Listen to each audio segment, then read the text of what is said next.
Hello ನಮಸ್ಕಾರ, ನಿಮಗೆಲ್ಲರಿಗೂ ನಮ್ಮ ಚಾನಲ್ಗೆ ಸ್ವಾಗತ ಸುಸ್ವಾಗತ. ಯಾರೆಲ್ಲ ಇಸ್ರೇಲ್ನಲ್ಲಿ ಬಸ್ಸಿನಲ್ಲಿ ಹೋಗ್ತೀರಾ? ಹಾಗಾದರೆ ನಿಮಗೆ ಇದೇ ಬ್ಯಾಡ್ ನ್ಯೂಸು. ಹಾಗಾದರೆ ಏನಪ್ಪ ಬ್ಯಾಡ್ ನ್ಯೂಸು? ಇಸ್ರೇಲ್ನಲ್ಲಿ ತುಂಬ ಜನ ಕೆಲಸಕ್ಕೆ ಹೋಗುವವರು ಬಸ್ಸಿನಲ್ಲಿ ಹೋಗ್ತಾರೆ. ಬಸ್ಸಿನಲ್ಲಿ ಹೋಗುವಾಗ ನಾವೆಲ್ಲ ತಿಂಗಳಿನ ಪಾಸ್ ಮಾಡ್ತೇವೆ. ತಿಂಗಳಿಗೆ 236 ಶೆಕೆಲ್ ಮೊದಲು ಇತ್ತು, ಆದರೆ ಈಗ ಬೆಲೆ ಏರಿಕೆಯಾಗಿದೆ. ಹಾಗಾದರೆ ಎಷ್ಟು ಏರಿಕೆ ಆಗಿರ್ಬೋದು ಅನ್ನುವಂಥದ್ದೇ ಕುತೂಹಲ. ತುಂಬ ಜನ ಈಗಾಗಲೇ ಗೊತ್ತಿರ್ಬೋದು ಬೆಲೆ ಏರಿಕೆ ಆಗಿರುವಂಥದ್ದು. ಯಾಕಂದರೆ ಮೊನ್ನೆ ನನ್ನ ಫ್ರೆಂಡ್ ಒಬ್ಬರು ಕಾಲ್ ಮಾಡಿದರು. ನಾನೊಂದು ಅಂಗಡಿಗೆ ಬಸ್ ರೀಚಾರ್ಜ್ ಮಾಡಲಿಕ್ಕೆ ಹೋಗಿದ್ದೆ, ಆದರೆ ನನ್ನಿಂದ ಅವರು ದುಡ್ಡು ಜಾಸ್ತಿ ತಗೊಂಡ್ರು ಅಂತ ನಾನು ಅಲ್ಲಿಂದ ವಾಪಸ್ ಬಂದುಬಿಟ್ಟೆ ಅಂತ.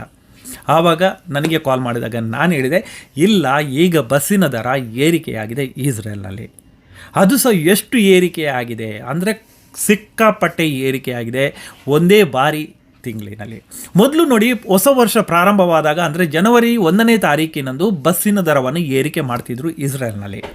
ಆದರೆ ಈ ಬಾರಿ ಸ್ವಾತಂತ್ರ್ಯ ದಿನಾಚರಣೆಯ ದಿವಸದಂದು ಸಡನ್ ಆಗಿ ಬಸ್ನ ಏರಿಕೆ ಆಗಿದೆ.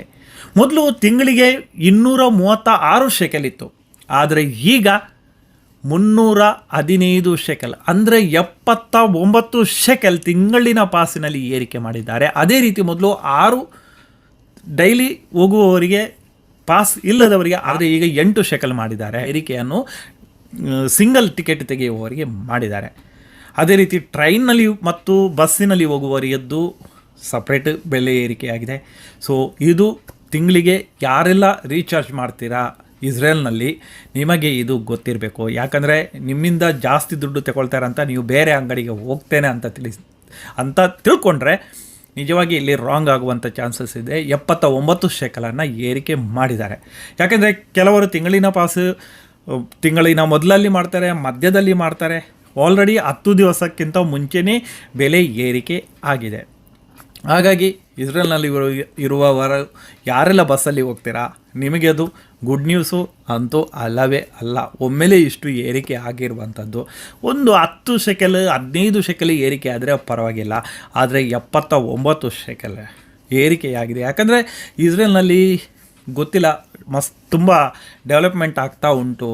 ಈಗ ಮೆಟ್ರೋ ಚಾಲಾಗಿದೆ, ಈ ಬಸ್ ಪಾಸ್ನಲ್ಲಿ ಮೆಟ್ರೋದಲ್ಲಿ ಸಹ ಹೋಗಲಿಕ್ಕೆ ಆಗ್ತದೆ. ಹಾಗಾಗಿ ಅದರ ಪ್ರೈಸನ್ನು ಏರಿಕೆ ಮಾಡಿರ್ಬೋದು. ಹಾಗಂತ ತಿಂಗಳಿನಲ್ಲಿ ನೀವು ಎಷ್ಟು ಬಾರಿ ಸಹ ಟ್ರಾವೆಲ್ ಮಾಡ್ಬೋದು. ಹಾಗಾಗಿ ಇದೊಂದು ಏರಿಕೆ ಆದರೆ ಸಹ ಅಷ್ಟೊಂದು ಏರಿಕೆ ಅಂತ ಅನಿಸುವುದಿಲ್ಲ. ಆದರೆ ಇದು ಏರಿಕೆ ಆಗಿರುವಂಥದ್ದು ಏರಿಕೆಯೇ.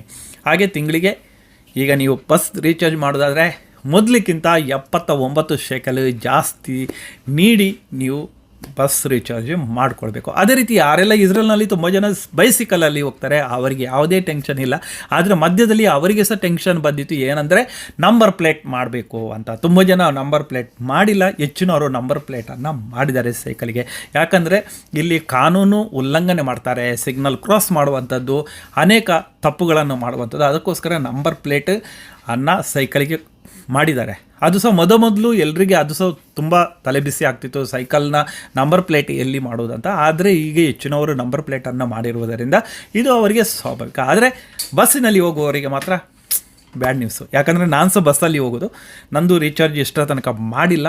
ನಂದು 8ನೇ ತಾರೀಕಿಗೆ ರೀಚಾರ್ಜ್ ಮಾಡಲಿಕ್ಕೆ, ಹಾಗಾಗಿ 315 ಶೆಕೆಲ್ ಕೊಟ್ಟು ನಾನು ರೀಚಾರ್ಜ್ ಮಾಡಬೇಕು. ಸೊ ಇದು ಇವತ್ತಿನ ಅಪ್ಡೇಟ್. ಸೊ ಮತ್ತೊಂದು ವಿಡಿಯೋದ ಜೊತೆ ಸಿಗೋಣ. ಯಾಕಂದರೆ ನಾನು ನನ್ನ ಚಾನಲ್ನಲ್ಲಿ ಈ ಕನ್ನಡ ಮತ್ತು ತುಳುವಿನಲ್ಲಿ ವಿಡಿಯೋ ಮಾಡುವಂಥದ್ದು. ಯಾಕಂದರೆ ಹೆಚ್ಚಾಗಿ ನಾನು ತುಳು ಭಾಷೆಯಲ್ಲಿ ಈಗ ವಿಡಿಯೋ ಮಾಡುವಂಥದ್ದು, ಮತ್ತು ಮಾಹಿತಿಯ ವಿಡಿಯೋಗಳನ್ನು ಕನ್ನಡದಲ್ಲಿ ಮಾಡುವ. ಯಾಕಂದರೆ ನಮ್ಮ ತುಂಬ ತುಳು ಗೊತ್ತಿಲ್ಲದವರು ಇಸ್ರೇಲ್ನಲ್ಲಿ ಇದ್ದಾರೆ, ಕನ್ನಡಿಗರಿದ್ದಾರೆ, ಕನ್ನಡ ಮಾತಾಡುವವರು. ಅವರಿಗೋಸ್ಕರ ನಾವು ಮಾಹಿತಿಗಳ ವಿಡಿಯೋಗಳನ್ನು ನಾವು ಕನ್ನಡದಲ್ಲಿ ಮಾಡುವ, ಎಲ್ರಿಗೂ ತಿಳಿಯಲಿ, ಎಲ್ರಿಗೂ ಸೊ ರೀಚ್ ಆಗಲಿ ಅನ್ನುವಂಥ ಉದ್ದೇಶದಿಂದ ನಾವು ಕನ್ನಡದಲ್ಲಿ ಮಾಡುವಂಥದ್ದು. ಅದೇ ರೀತಿ ಯಾರೆಲ್ಲ ನಮ್ಮ ಚಾನಲನ್ನು ಮೊದಲ ಬಾರಿಗೆ ವಿಸಿಟ್ ಮಾಡ್ತಿದ್ದೀರಾ, ನಮ್ಮ ಚಾನಲನ್ನು ಸಬ್ಸ್ಕ್ರೈಬ್ ಮಾಡಿ, ಬೆಲ್ಲೈಕನ್ ಕ್ಲಿಕ್ ಮಾಡಿ. ಹಾಗಾದರೆ ಮತ್ತೊಂದು ವಿಡಿಯೋದ ಜೊತೆ ಸಿಗೋಣ. ಅಲ್ಲಿ ತನಕ ಎಲ್ರಿಗೂ ನಮಸ್ಕಾರ.